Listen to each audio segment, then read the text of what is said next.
Making art means that you do whatever you have to do to make the art. You use whatever medium you have to use to make the art. Because you have to make the art. Because artists can't survive without making art. Art is our breath. Some people feel about cars. Some people feel about being an accountant. Some people feel about whatever they do. You eat, sleep, and breathe art. So you can't stop making art. So, ladies and gentlemen, this is Yoland, and she gave us a great definition of the true artist and how you can't live without it. It's just like this sunshine that we're feeling, which feels great. Exactly. It's just like the breath.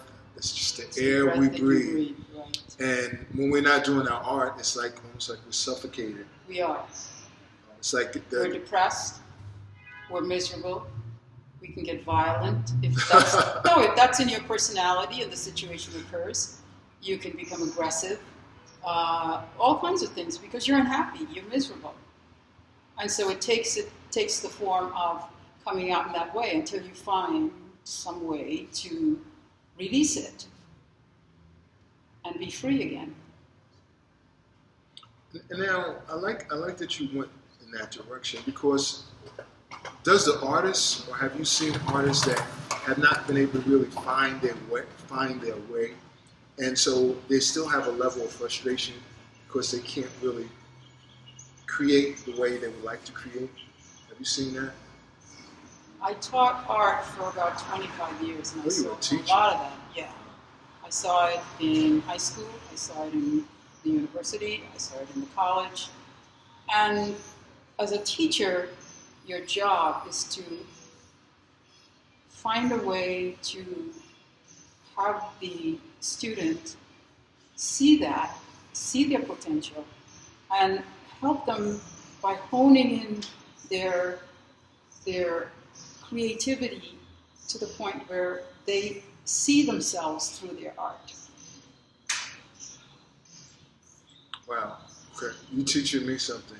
You're saying that the artist should see themselves through their art. Every artist who makes any piece of artwork has a piece of himself in that art. It's just not possible to make art and not leave a piece of yourself in it. Even if you just pick a leaf and put it on a piece of paper. Okay, I got that.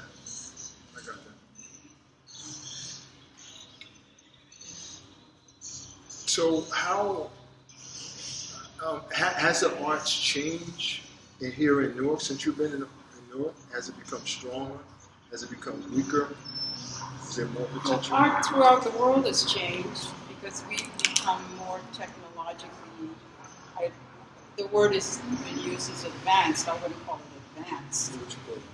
I say we've just become more technologically.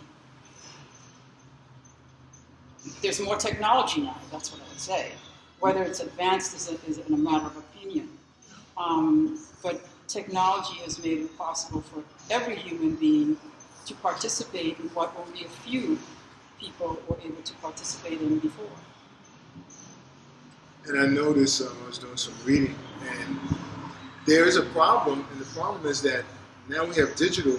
It's hard to make sure that you have all enough time to do your analog or your physical work. You still have the art, you have to touch it. Whereas digital, you're interacting with the technology. But your mind is touching it. Wow. Okay. That's pretty deep. Well, your mind is touching. Your mind is touching it. If your mind doesn't touch it, it can't happen. It has to come from somewhere.